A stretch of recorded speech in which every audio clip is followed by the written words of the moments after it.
Hello guys! Welcome to Unicorn Princess Tarot. So ito yung reading natin for Water Sign, Cancer, Scorpio, and Pisces. Take only what resonates. Bali, hindi ito magre-resonate sa lahat. Kunin mo lang yung mga messages na magre-resonate para sa'yo.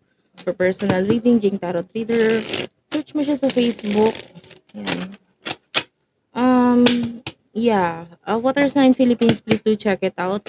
Personal, or actually, special channel yun for Water Sign. Kindly check it out. Sana mag-comment kayo sa baba ha, kahit po heart-heart lang, hindi nyo lang alam kung paano ninyo ako napapasaya at napapakita yung malaking suporta ninyo sa akin. So, papo-comment ninyo kahit po simpleng heart-heart lang, smileys. Salamat po. Start na natin ang reading, water sign. This is for love, water sign. Nine of Pentacles. Wow. The moon. And Seven of Wands.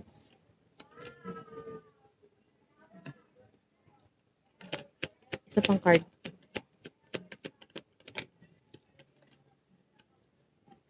The Hermit and the Two of Cups.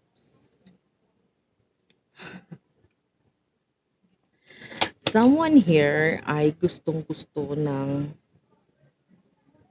relasyon sa'yo. I don't know if you're single, I don't know if you're in a relationship, regardless kung may karelasyon ka, kung single ka, gusto ka niya. Itong person na to, wala siyang pakialam sa nakaraan mo, wala siyang pakialam kung ano ka noon, ano yung mga pinagdaanan mo, basta gusto ka niya ngayon. Itong person na ito with the Nine of Pentacles, maybe someone who is already successful, pwede rin namang hindi, but mas majority na nakukuha nating energy, successful siya eh, ikaw na lang ang kulang. With the moon, there's a sign na makikita natin na gusto ka or iniisip ka nitong taong to dahil lalabas siya sa panaginip mo. With the King of Pentacles, this person, marami siyang kayang i-offer sa'yo. Nakikita ka niya as a person na gusto kong makasama, maasawa. Okay? Etong person na ito is very mature. Hindi niya yun hindi ko nakikitang sinisikreto niya yun sa'yo eh. Open siya pagdating doon kasi ikaw naman talaga gusto niya. Gagawa siya ng paraan para makuha ka niya.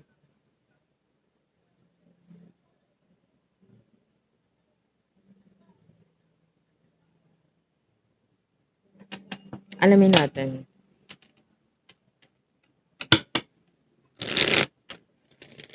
More messages for water sign. Yeah.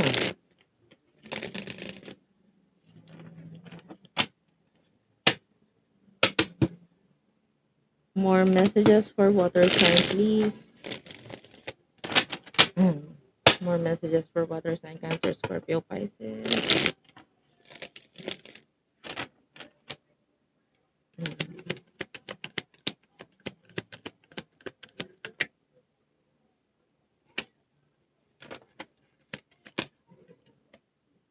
Knight of Cups is here. The Tower. Seven of Cups. One more card. One more card. The Star.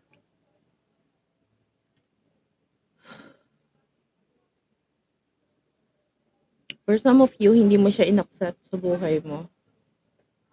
With the Knight of Cups, nakita natin yung offer nitong taong to. Like this person, gusto niya maging masaya ka lang.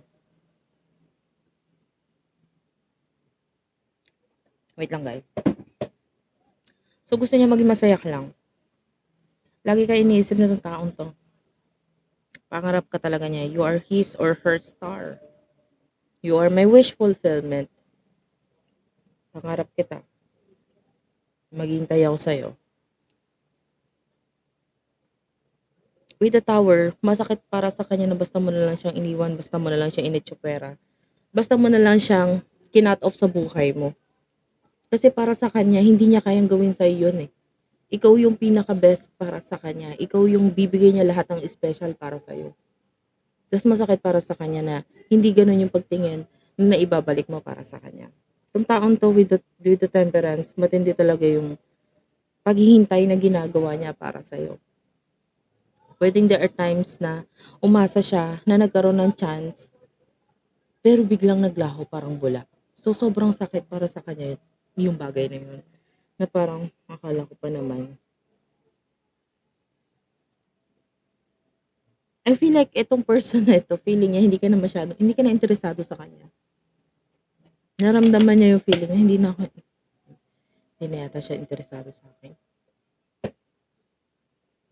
Masakit para sa person na ito yun.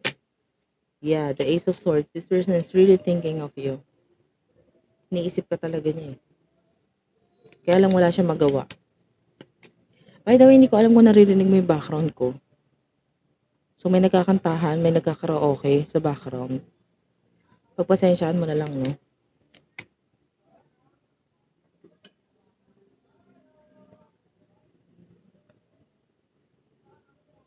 So, ayun. Parang feeling ko hindi naman siya rinig kasi tinatry kong pakinggan yung aking earphones. Kung ano yung naririnig mo. Pero wala naman ako narinig na ano. Anyway, what will happen in the near future for you, water sign? Near future for water sign. 5 of Pentacles. Page of Wands. Queen of Wands. One more card. King of Wands. Oh. Queen and King of Wands. Bottom of the deck is the Justice card, the Fool.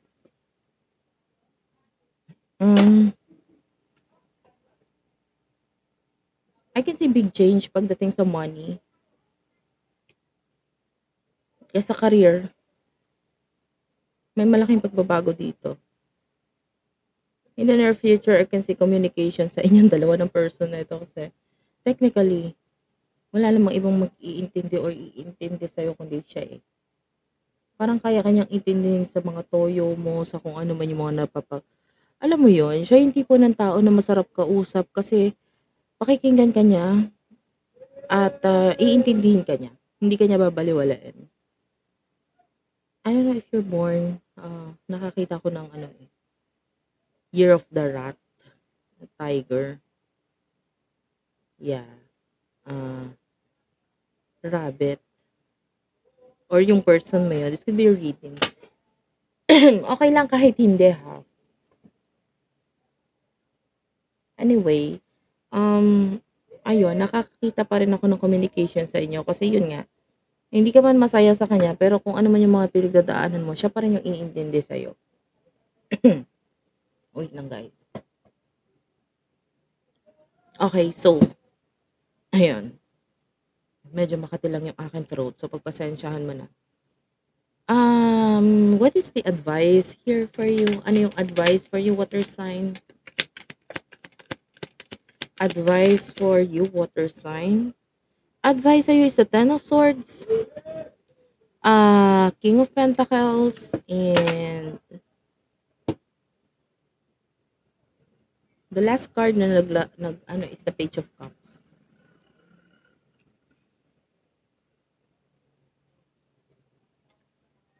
Pagdating sa money, wala lang, mag-focus ka lang sa mga plano mo, sa trabaho mo, sa career mo. At saka makiramdam ka sa mga tao sa paligid mo. If you feel like nakakasakit ka na,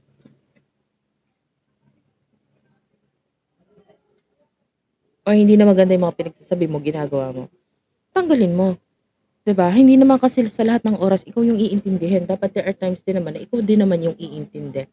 So pagdating sa career, yun yung pinaka-advice sa'yo. Pagdating sa love, kung sino yung magbibigay ng love sa'yo, yun yung tanggapin mo sa buhay mo.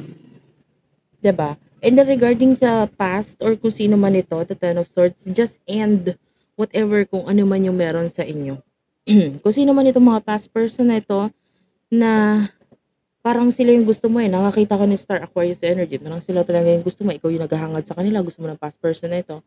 Eh, hindi mo naman ramdam na kaya nilang punan or ibigay kung ano yung mga gusto mo, just let go of them. Just end whatever ang meron sa inyo. Kasi mas nakikita natin na kung sino yung magbibigay ng lahat-lahat sa'yo, siya ang dapat tanggapin mo. Okay? So, yeah, that's it for now. Thank you for watching, guys. I love you all. And please do like and subscribe to our channel. Also, yung ating channel for Water Sign Philippines.